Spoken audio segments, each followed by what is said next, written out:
Өнөөдөр бас захилгаан дугуй скутер мопедыг төр хоригдлоо. Сайн мэцхан үзэгчтэй мэдээ хэлж байна. Студид хөтлөгч Гамбтын Басансруу ажиллаж байна. Анхаарлаа хандуулно. Тэр зөвхөн гүйхгүй Эрдэнэт хотоо сурталчлана. Хүүхдийн осол гэмтэл төлөгдлийн 30-аас 40% нь ахуйн орчинд болж байна. Б. Сүхбаатар моринхуур бол Монгол хүний оюун санааны түлхүүр юм. Боломжгүй зүйл гэж үгүй. Оросын улчин зөвхөн гараараа Эверестийн оргилд гарлаа. Хайрын бурхан хипхоп болон моточдын цугларалт, ардын урлагийн тоглолт, бүхийн барилдаан Улаанбаатар автошоу амралтын өдрөөр хайчих вэ. Эрдэнэт хот байгуулагдсны 50 жилийн энэ жил тохиож байна. Түүхтэд зориулан жүжигчин мөнх баяр Улаанбаатар хотоос Эрдэнэт хот хүрэх гүйлтээ өнөөдөр эхлүүллээ.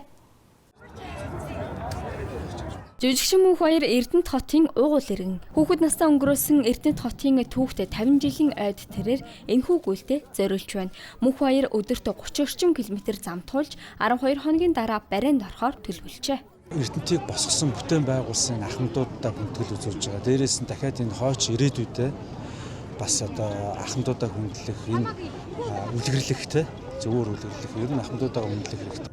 Жүжигчин мөнх баяр зөвхөн гүхгүй. Гүхийнхээ хажуугаар хотынхоо тухай нэвтрүүлэг бэлтгэх юм байна. Дундуур нь нэвтрүүлгээ дундуур нь одоо 7 суурин газраар дамжиж явж байгаа. 7 суурин газраар дамжиж явж байгаа гэдэг маань одоо Баян чанд ман Дархан те Хөтөл Номгон гэдэг. Тэр газрууд дээр бас жижигхэн бас ивент хийгээ тэр суурин газрынхаа хүмүүсийг бас оролцоог нэмэгдүүлээд хамт гүгээд те ингээд Эрдэнэтэй бас таниулж мэдүүлээд илүү их сурчлаад. Тэгээ миний энэ 5 нэвтрүүлэгт болохоор манай Эрдэнэтийн урлаг, соёл, спортын бас урлагийн одоод бас оролцож хамт гүйж явах юм. Тэрээр нийтдээ 400 орчим километр замыг туулна. Ice Global телевизийн хамт олон зам дардан байж гэгээлэг хүслэн бүхнээ бэлгийн ирүүлийг түүнд өргөн барьж байна.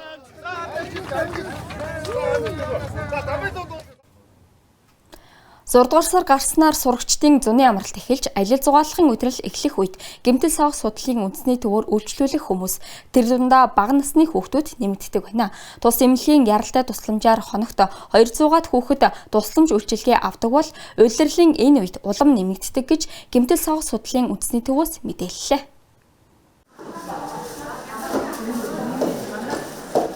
Хүүхдүүд гудамж талбай тоглож байхдаа тэр тусмаа гэртээ байгаа үед бэртэл охин их байна. Тодруулбал эцэг эхчүүд багасны хүүхдийн өөрсдөө хүүхдэрийн шахуу ах эгчтэн даатхан гадаа гаргах гэрт нь ганцаархан төгжшүүлдэг үед хүүхэд бэртгэн их байна.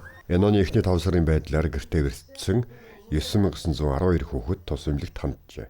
Өндрөөс унах ялангуяа хүүхдүүдтэй ийм юунууд бас их тохиолдлууд бас ихсдэг. Энэ бол нөгөө гэртээ хүүхдүүдийг хараа хяналтгүй байгаас л гэсэн үг. Дээрээс нь хүүхдийг нөгөө манайхан чинь хүүхдээ нэг тоглоомын талбайд гаргачаад орхичдаг ч эсвэл нөгөө 10 настай ах эгчтэй 5 настай дүүгээ гаргацдаг ч юм. Дидүү ч нөгөө хүүхд харах болгоомжлох өөр инстинкт сул байдаг учраас тоглоомын талбайн гэмтлүүд одоо ихсэн. Гусуурнаас унах, савлуурн цохиулах, савлуурнаас унах энэ инстинктүүд бас ихсээд эхэлдэг юм байна. Дулааны уйлралд хүүхд унаж бэртснээс яс уугарах тархины гэмтэл авч улмаар шархан халдварладаг. Шалбархаагаа гэрээ цэвэрлж байна гэд шархаа хөндрүүлэх явдал ч ихсдэг байна. Мөн 2026 оны эхний 5 сарын байдлаар 1600 хүүхэд төлөгдөж эмнэлэгт ханджээ.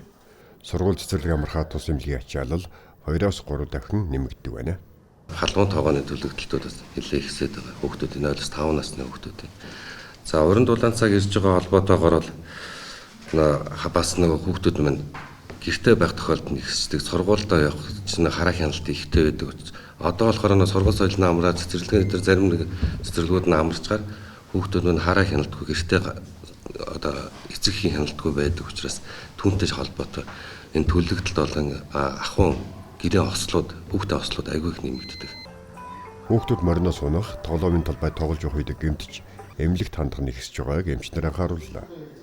Хүүхдийн осол гэмтэл төлөгдлтийн 30-аас 40% нь ахуй орчин буюу гэрт хашаанд болж байгаа тул эцэг хасрын хамгаалагчдыг хүүхдэд анхаарал хандуулж бууруулахгүй байхыг эмчнэр зөвлөж байна. Доржин Зэнгинжов Евгений Павлов, Бурсангийн Маралма, Ice Global. Ийм ангуулын системд эрсдлийг мэдээлэх цэс нэмэгдээд удаагүй байна. Энэхүү цэсээр дамжуулан хүмүүс оршин сууж байгаа газар орондоо аюулгүй амьдрах орчин нөхцөлийг бүрдүүлэхийг зорж байна. Цэс ажиллаж эхэлсэн 4 хоногт 125 мэдээллийг иргэдээс хүлээн авчээ. Ийм ангуулын системийн эрсдлийг мэдээлэх цэсээр орчин тойрны нийтийн гудамж зам талбайн аюултай нөхцөл байдлыг мэдээлэхэд төрийн нэгдсэн хур системээр дамжин 11.1 төвдөө төвлөрөн дараа нь мэдээллийг хариуцагч байгууллага руу хуваарлагдаж шийдвэрлэлтийн явцыг эргэн мэдээлэх гэсэн зарчмаар ажиллах юм. Цэс нэгдснээс 4 хоногийн хугацаанд 125 орчим дуудлага хүлээн авчээ. Эрсдлийн мэдээллийн систем дээр иргэдэд ямар 4 төрлийн мэдээлэлэр нь за нэгдүгээр таны одоо эрсдлийн мэдээллийг хүлээж авлаа. Хоёрдугаарт энийг одоо дараагийн хариуцагч байгууллага руу шилжлээ. За дараа нь судлагдаж байна. За ингээд шийдэгдлээ гэсэн ийм мэдээллүүд бүхий мэдээлэл ирэхээр байгаа. Түүнчлэн ийм ангуулын системд хүртээмжийг нэмэгдүүлэх цэсийг гаргаад байна. Тус цэсийг хөгжлийн бэрхшээлтэй иргэд болоод ахмад настан тэгээс 3 насны хүүхэдтэй ээжүүд төр хугацаагаар хөдөлмөрийн чадвараа алдсан зэрэг хүмүүст зориулжээ.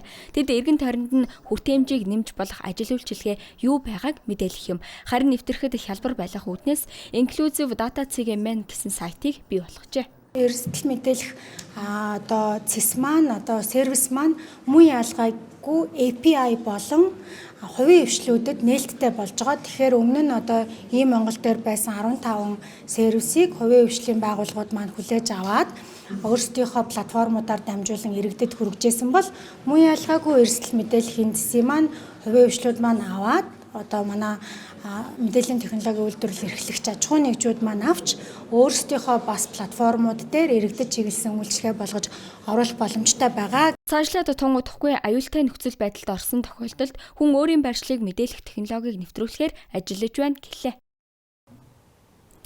Үзэгчдээ үргэлжлүүлэн зарим үйл явдлын мэдээллийг цөөн үгээр хүргье.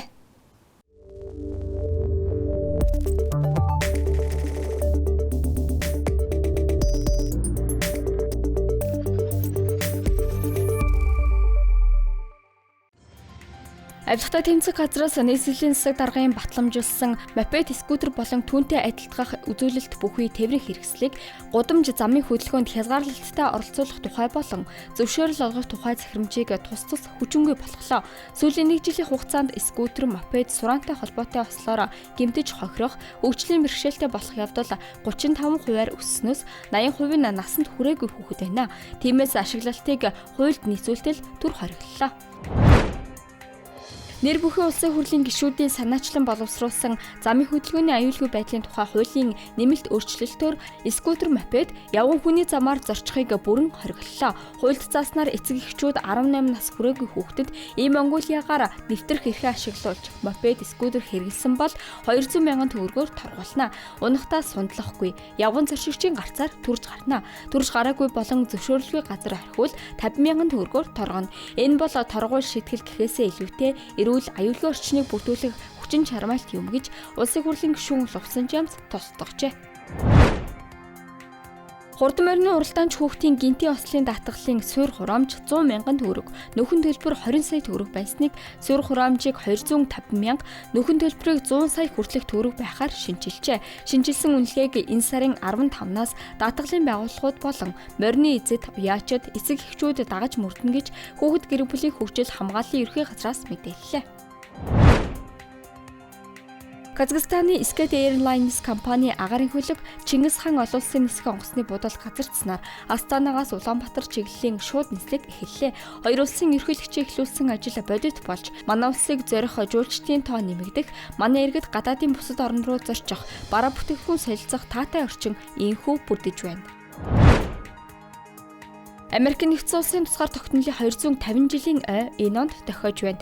Үүнтэй холбоотой уг баярыг монголчуудын хамтаар тэмдэглэхээр Америкийн элчин сайдын яамнаас тусгай хөтөлбөр гаргаад байна. Тодорхойлбол Spider-Man Comic Fest парад, Америк бүрэгдчний үзүүлбэр, Америкийн дуу хоолой ба 8 дугаар армийн хамтлагийн тоглолт, хөл бөмбөг, саксны үзүүлбэр, уран сайхны кино, үндэслэгч эцгүүд сонирхолтой илтгэл энэ амралтын өдрүүдэд Сүхбаатарын талбайд болно. Брадад Улаут хотод зуны өглөөний тасгалууд үргэлжилж байна. Нийтдээ 4 талбайд нэгэн зэрэг болж байгаа энэхүү ажиллагаанд өнөөдөр зөвлөлийн талбайд хүмүүс таквондогийн элементүүдтэй тасгалыг дасгалжуулагчид тамирчидтай хамтран хийжээ. Оролцогчид өдрийн туршид хүрэлцэх сайхан энерги, эрч хүч, сэргэлэн байдлыг олж авчээ. Iced Global-ийн цөөн хормын мэдээ байлаа. Амралтын өдрөө ая тухтай өнгөрлөөрэй.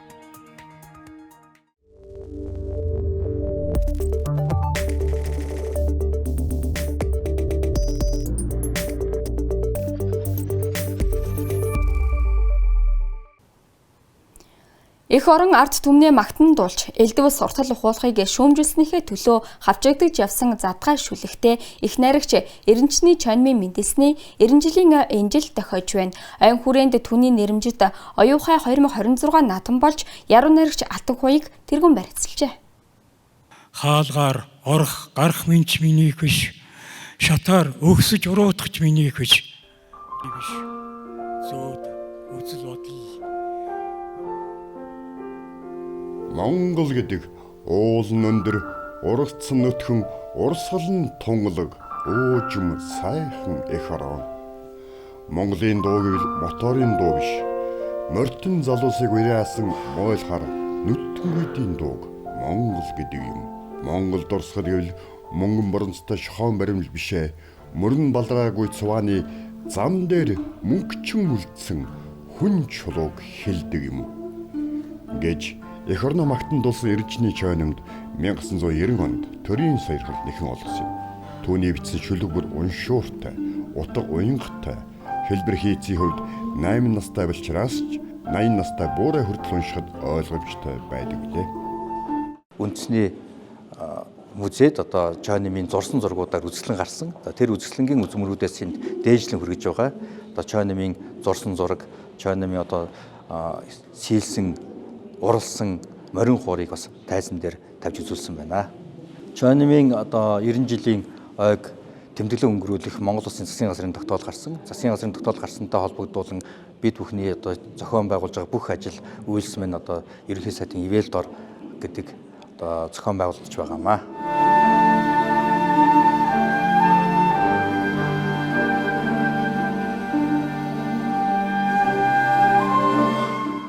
Эренчний чойн зөвхөн яруу нарч байсангүй. Зурган, сээлэн, гарын уралхтэй. Хэдий туулсан амьдрал нь хүнд хэцүү байсан ч хүнд ачаавуулж явахыг хүсдэггүй байсныг нь таньдаг бүх хүмүүс нь хэлж ярьд юм а. Ер нь юм хийгээл чимээг өхөн суугаад байдаг. Гэхдээ хаяа ярихаараа бол айгүй хөөрхөн тийм шок, нийтмийн юм ярьцдаг тийм тэгээд зураг зурна, сийлбэр сийлнэ. Тэгээд бид нар чинь айгүй хөгжөөж янз бүрийн зураг зурнаа, шогмог зурмаг зурчин. Миний бараг нэг өдрийн юмыг ингээс сайхан зурсан тийм юм байдаг. Өөр ингээ ном шиг хөөрхөн жижигхэн ном шиг хийгээд тэгээд ганц хүй нэг өдөргээд энтер биш. Тэгээд шав зураг зурчихгүй тийм байсан. Төрийн шагнал яруу найрагч Эренчний чойномын нэрэмжит Алтан оюухай яруу найргийн наадмыг анх 1993 онд Өндөрхөн хотод зохион байгуулж 30 найрагчид оролцож байжээ.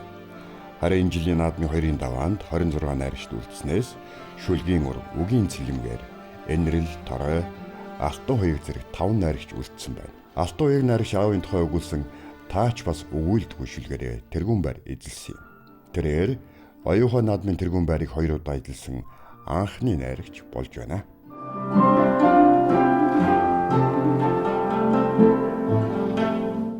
Үнэн хайраа өгсөн миний сайхан Монгол, үдийн наран дуниарт халахын талд би, үзэсгэлэн ва төгөлдөр Монгол дээлэнд би, үйлдэх салхин дэрвэх өрхний оосорт би, өөрийн хираан сүнс уурганы үзүүрт би, өссөн дэгдэх морны дөрвөн туурайнд би.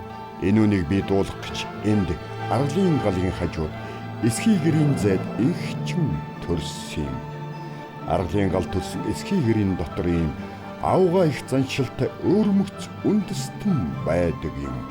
Энэ бол Монгол, энээс ч хойш Монгол, Монгол хэврээ мандаж байх болно хэмээн эх орноо магтан дуулж асан Эренчний хүү их найрагч чойномын 90 жилийн ойн арга хэмжээнүүд дуутай, хууртай, найрагтай, яриатай өрнөж байна.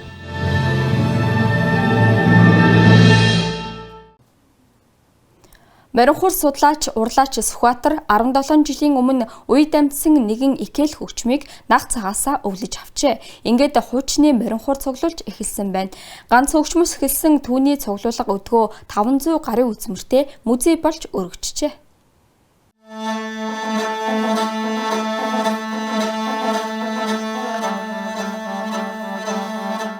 Монгол хуур төвийн үүсгэн байгуулагч Жонхар Эрдэнэ Маринхуурын музейн захирал Сүхбаатарт музей байгуулах санаа 17 жилийн өмнөөс төржээ.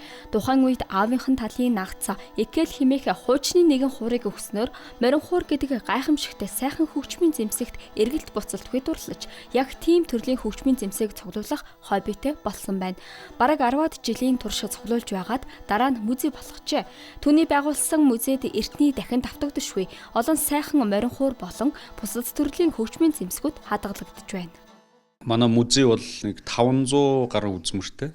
За одоо энэ байранда бол нэг 200 гаруй л тавьчихсан байна. За тэгээ бусад нь бол ингээд хураалттай байж байгаа. Тэгээд одоо аз болоход энэ жил дахиад доод давхартаа ингээд худалдаална гэсэн байр гарч ирээд бид нар тэрийг ингээд баг багаар аваа явж байна. За тэгээд одоо нэгсэндээ музей маань 2 давхар болоод бүх үзмэрээ дэлгэх юм боломж бас бүрдэж байна. Музейн хамгийн эртний үзмэр 1800-аад оны сүүл үеийн төмөр цартай боржхон хуур юм. Мөн Маринхууртай холбоотой уран зураг, Маринхуурын түүхийг харуулсан 1900-аад оноос хойших гэрэл зургуудаас музейн үзмэр бүрджээ. Түүнчлэн хийл, баян хуур, төгөлтөр хуур, саксофон, үлээвэр хөгжмийн төрлүүд болон бусад хөгжмийн цуглуулгууд бий. Алсдаа дагнсан Маринхуурын музей болгох зорилготой. За өнгөрсөн 25 онд би Монголд анх удаа дахин давтагдшгүй 108 Маринхуурын үзэсгэлэн гаргасан. Энэ үзэсгэлэн би 6 жилийн турш хийсэн. 2019 оноос эхлээд 25 он хүртэл. За тэгээд тэр үзэсгэлэн маань 25 онд Увс аймгийн 100 жилийн ойдэр гарсан. Дараа нь Дорнод аймагт гарсан. За тэгээд энэ онд болохоор 3 сарын 18-нд Монгол төрийн ордонд ерөнхийлөгч урилгаар гарсан. За дараа нь бол ерөнхийлөгчийн айлчлалаар Казахстан улсад гараад байна. Тэрээр анх 14-өөс 15 наснаас хуур урлаж эхэлжээ. 16 настайдаа анхны бүтэн Маринхуурыг урлаж түүхээрээ тоглож сурах зорилго тавьжээ. Зорилгоо гүйцэлдүүлэхийн тулд Дүрслэх урлагийн коллежийг төгсөөд хөгжмийн сургууль элсэн суралцжээ. Маринхуур урлан гэдэг нь биеийн хүчний болон оюуны маш нарийн мэдрэмж шаардсан амаргүй ажил. Урт удаан хугацаанд суралцсны эцэст учрыг нь олж, хужрыг нь тунгааж байна гэж тэрээр ярьлаа. Миний судалж байгаагаар бол энэ Маринхуур хөгжим бол дор хаяж 2500, цаашлбал 3000 жилийн тэртегээс улбаа нь байна гэж үзэж байгаа. Тэгэхээр ч улбаа нь байна гэдэг нь цаашаа бас учир шалтгаан байна гэсэн. За тэгэхээр Маринхуур хөгжим маань ер нь бол энэ дэлхийн нийтийн нумд хөгжмийн одоо төрөл. За тэрнийхээ бүр өвөг эцэг нь байна гэж миний хувьд үздэг. Тэгэхээр нум гэдэг нь тоглодог одоо симчак буюу нумыг ингээ харах юм бол нум сум байж байгаа. Ерөөсөө л нум сум байгаа. Тэгээд морины хялгас сүүл байгаа. Морийг бол энэ дэлхий дээр бас монголчууд маш эртнээс адгуулсан. Амьдрал ахуйдаа аяндаа унлаг идэлгэн те ингээ хэрглэж ирсэн. За тэгээд одоо төрийнхөө сүлдэнд морио залсан ганц ард түмэн. Одоо тэрээр Маринхуур хөгжмийн бэлэгдэл болон увдсын талаар 2 ном төрөвж байна. Зөвхөн урлаад, тоглоод, судлаад, бичээд зогсохгүй мэдсэн сурснаа 8 настай болчраас 80 настай буурал хүртэл 2000 орчим хүнд заажээ. Тэрээр Маринхуур бол Монгол хүний оюун санааны түлхүүр гэж үздэг. Тиймээс Монгол хүн бүр Маринхуураа тоглодог болвол бүх монголчууд оюун санаагаараа нэгдэх боломж бүрдэн гэдгийг хэлж байна. Жанчевдерш Баттерш, Евгений Павлов, Профессор Марлма, Аист Глобал. Хүмүүрийн амьдралд бэрхшээл тулгардаг. Гэхдээ энэ нь бууж өгөх шалтгаан биш.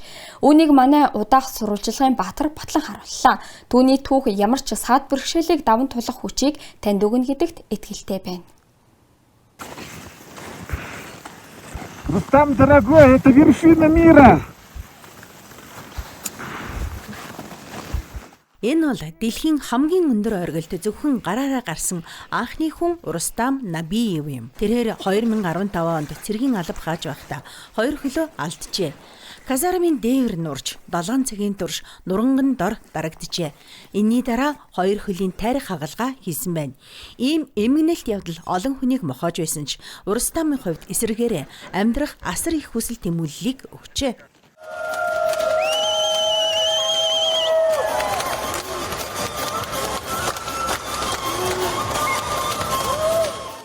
Урастам Мүдгэй 34 настай. Тэрээр 3 хүүхдийн аав бөгөөд өөрийн захим хуудасаар дамжуулан сая хүнд хизээж бууж өгч болохгүй гэсэн урам зориг хайрладаг байна. Эверестэд авирсан нь тэрний хувьд маш чухал зорилго байсан ч хамгийн гол зорилго нь биш юм. Тэрээр бүх твийн хамгийн өндөр оргилуудыг эзлэхээр төлөвлөж байна. Дараагийн зорилго нь Антарктид төв гинэ. Харин одоо эх орон түүнийг баатрын хэмжээнд угтан авч байна. Одоо л их нутагтаа буугаад миний аялал үнэхээр дууссан гэж хэлж чадж байна. Эхнэр охиноо хараад анхны сэтгэл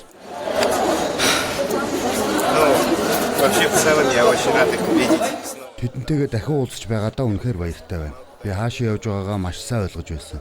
Ямар ч тохиолдолд эргэж ирэхгүй байх магадлал байсан. Тэнд хүмүүс эрхэн амиа алдаж байгааг ч би харсан. Тиймээс өнөөдөр би үнэхээр аз жаргалтай байна.